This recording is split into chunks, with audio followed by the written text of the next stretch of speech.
हम ये देख लेते हैं कि जो सिविल सूट है, इस सिविल सूट में जितने भी एलिमेंट्स, जो भी हमारा टॉपिक है, होते हैं, किस तरह सूट किया जाता है, उस सूट के लिए क्या क्या हमारे पास होना चाहिए, क्या क्या चीज़ यूज़ में करते हैं, तो वो एलिमेंट होते हैं।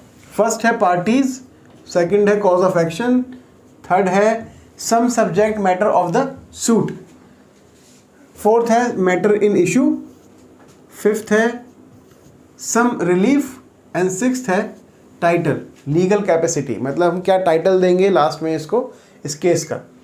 तो इसको पूरे को समझाने के लिए मैं आपको एक एग्जांपल बता देता हूँ, बहुत छोटा सा एग्जांपल है। मान लीजिए एक एफ मतलब फादर है, फादर के दो बेटे हैं FS and FS1। Father dies मतलब फादर मर जाते हैं, और कोई ए है जो इन दोनों की मतलब जो एफ की पूरी प्रॉपर्टी पे पोजीशन कर लेता है इल्लीगली, ठीक है। तो FS और FS1 का लीगल राइट था इनकी प्रॉपर्टी पर, ठीक है, और ए ने इस राइट को, इनके लीगल राइट को वायलेट किया, तो ये हो गया कॉज ऑफ एक्शन। जो वायलेशन है लीगल राइट का वो हो गया कॉज ऑफ एक्शन के। अब मान लीजिए FS और FS1 ये जॉइंटली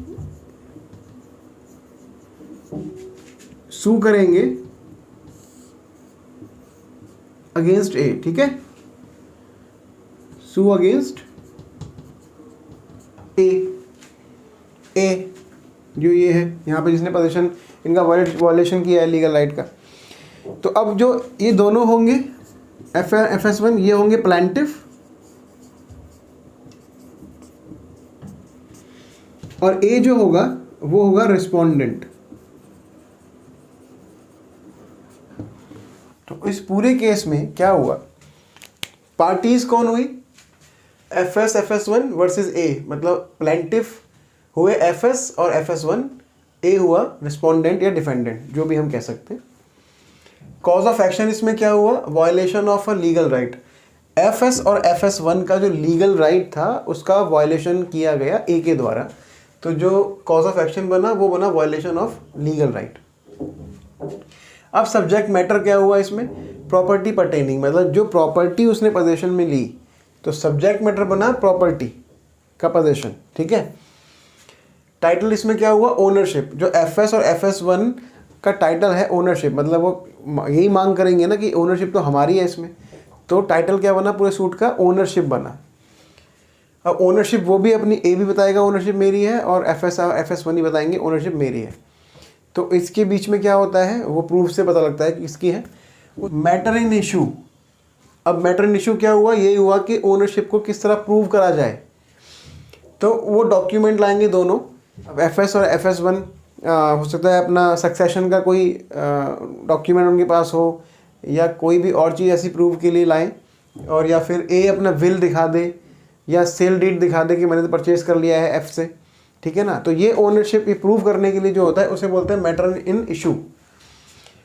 इसमें रिलीफ और रेमेडी क्या मिलेगा, the consequences of violation, violation का जो कॉन्सिक्वेंसेज होगा, एग्जाम्पल के तौर पे या तो कोर्ट डिक्लेयर कर दे कि हाँ भाई FS और FS1 की ओनरशिप उसको डिक्लेयर कर दे, या जो पोजीशन उसने इलीगल ले रखा है अपने लिए वो पोजीशन FS और FS1 को दिला दे, है ना, एटसेट्रा, और भी चीज़ें हो सकती हैं।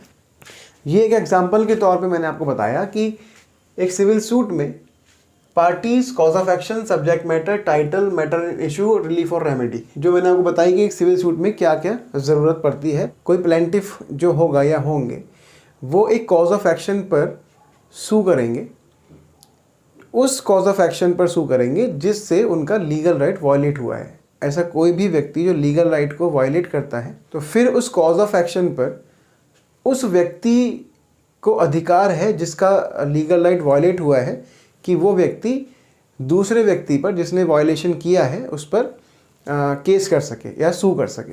ये अधिकार सिविल लॉ उसको देता है। मान लीजिए कोई ए है जिसके पास कोई लीगल राइट है और कोई बी है जिसने वायलेशन किया है कि उसके दूसरे लीगल राइट का।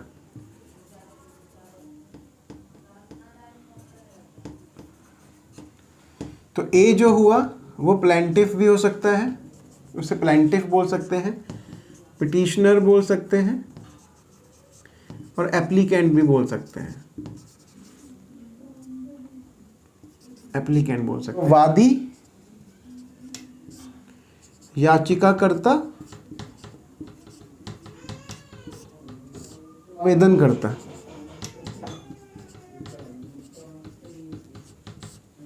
उसको डिफेंडेंट बोलते हैं, रिस्पोंडेंट बोलते हैं, प्रतिवादी, अपथ्यार्थी। सब्जेक्ट मैटर है, उसमें एक लीगल राइट इन्वॉल्व होता है, ठीक है। अब लीगल राइट हो सकता है पर्सनल और property. Personal right, property right. तो पर्सनल राइट क्या हो सकते हैं? राइट टू प्राइवेसी, ठीक है, right to privacy, right to reputation, right to speech, right to speech, right to physical integrity, to possession, right to possession, right to ownership या right to sale, etcetera. यहाँ भी etcetera और भी हो सकते हैं, ये मैंने से आपको एग्जांपल बताया। जो भी लीगल राइट्स होंगे, पर्सनल हो या प्रॉपर्टी के हो, जो भी लीगल राइट हो, प्राइवेसी हो, रेपुटेशन हो, स्पीच हो या फिर फिजिकल इंटीग्रिटी हो, इधर राइट टू पोजेशन हो, राइट टू ओनरशिप हो या राइट टू सेल हो, एटसेट्रा, जो भी हो, वो सब्जेक्ट मैटर होंगे किसी भी सूट के, या किसी भी सूट में उनको सब्जेक्ट मैटर के तौर पे लिया जाएगा। तो टाइटल, तो किसी भी सूट में किसी भी पार्टी का लीगल राइट इन्वॉल्व होता है। अभी इसी में बता देते हैं कि मान लो ए का जो सब्जेक्ट मैटर था, कोई पर्सनल राइट हो या प्रॉपर्टी राइट हो। जैसे अगर हमने केस, हम जो एग्जांपल पहले बता रहे थे, अगर उसका देखा जाए तो एक प्रॉपर्टी राइट था उन दोनों का, उसमें टाइटल क्या हुआ? ओनरशिप, ठीक है। तो मान लीजिए कोई लीगल राइट जब इन्वॉल्व होता है किसी भी हर सूट में सब्जेक्ट मैटर के साथ, ऐसे रिलेशनशिप को लीगल कैपेसिटी बोलते हैं। अगर कोई ए है जो पोजेशन क्लेम करता है किसी प्रॉपर्टी का ओनरशिप के लिए, तो उसका टाइटल हुआ ओनरशिप। यही पोजेशन कोई टेनेंट अपने लैंडलॉर्ड पर पोजेशन क्लेम करता है, तो इसका जो टाइटल हुआ वो हुआ टेनेंसी। तो टाइटल उस हिसाब से दिया जाता है जो उनकी लीगल कैपेसिटी होती है। The substantive law provides for the remedy in the case of violation of a legal right. अगर कोई भी प्लेंटिफ एप्लीकेंट रेमेडी क्लेम करता है सिविल सूट के द्वारा कोर्ट में, जब भी कोई suit enforcement of a legal right के लिए सूट किया जाएगा, एंड के लास्ट में प्रेयर होता है जिसमें रेमेडी मांगी जाती है। ये मांग की जाती है कि मेरे साथ जो भी अभी तक मैंने आपको बताया, पूरे प्लेट में लिख के उसका अपना लीगल राइट बताया, फिर वायलेशन बताया, फिर जो भी सब्जेक्ट मैटर हुआ, ऐसे ऐसे करके नीचे तक आके एक प्रेयर होती है। उस प्रेयर में रेमेडी मांगता है एप्लीकेंट या तो relief is the consequences of proving of the cause of action. अब हर एक सूट में कोई ना कोई फैक्ट्स होंगे जिनको प्रूव करना होता है प्लेंटिफ और डिफेंडेंट्स के द्वारा। वो फैक्ट्स जो होंगे वो कॉज ऑफ एक्शन के एग्जिस्टेंस और नॉन एग्जिस्टेंस पर डिपेंड करते हैं। उन फैक्ट्स को जिनको प्रूव करना है उनको मैटर इन इशू बोलते हैं सरल भाषा में।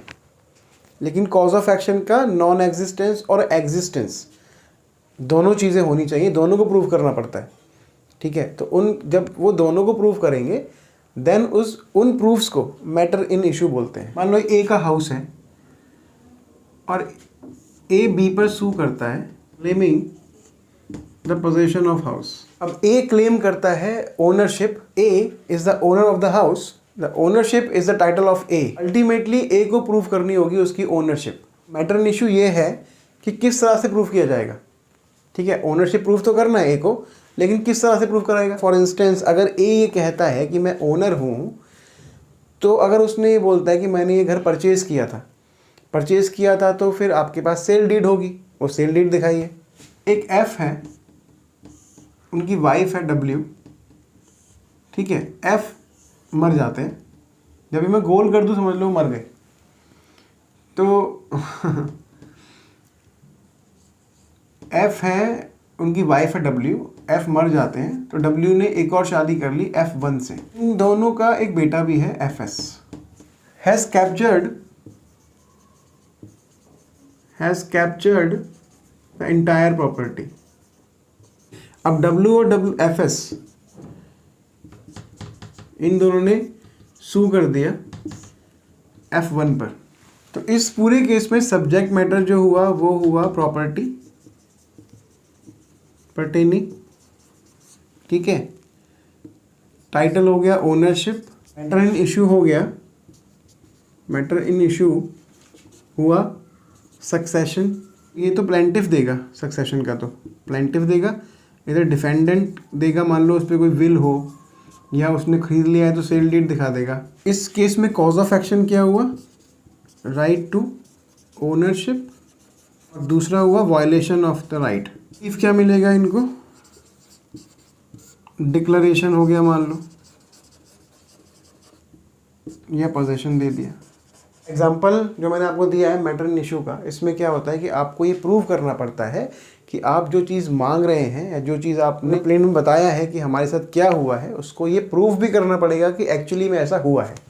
चलिए, तो आज का जो टॉपिक था हमारा वो ख़त्म होता है। और आप बताइएगा प्लीज़ हमें कैसा लगा आपको टॉपिक, और कोई भी दिक्कत अगर आपको इसमें लगती है, समझने में आई हो, तो आप मुझे कमेंट के द्वारा पूछ सकते हैं। तो आज के लिए फ़िलहाल इतना ही, मिलते हैं अगले वीडियो में। Thank you so much, God bless you.